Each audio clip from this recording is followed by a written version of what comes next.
जगातलं पहिलं Marathi OTT platform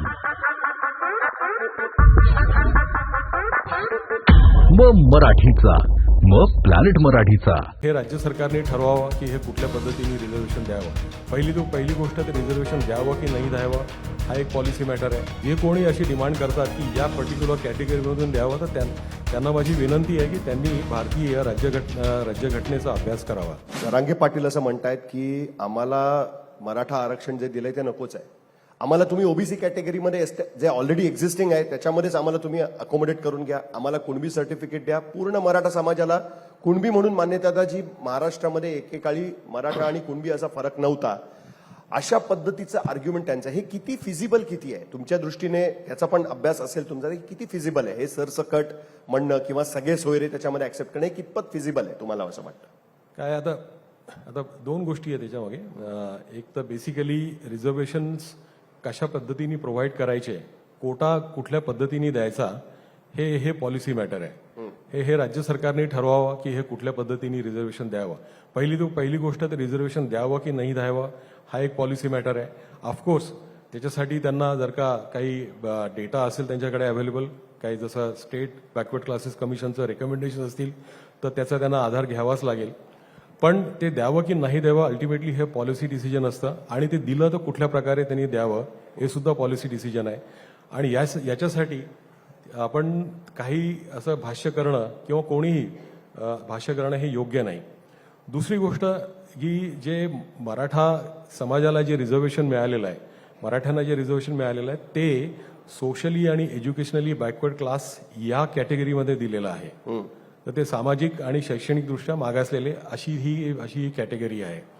आणि ही जी कॅटेगरी आहे ही कॅटेगरी एक्झॅक्टली सुप्रीम कोर्ट आपला इंडियन कॉन्स्टिट्यूशनमध्ये आर्टिकल 15(4) आहे त्याच्यानुसार आहे। इनफॅक्ट जर का तुम्ही कॉन्स्टिट्यूशन जर का वाचली आणि त्याचा अभ्यास केला तर आपल्या लक्षात येईल की त्याच्यामध्ये सर्वसाधारणपणे फक्त 3च कॅटेगरीज आहेत।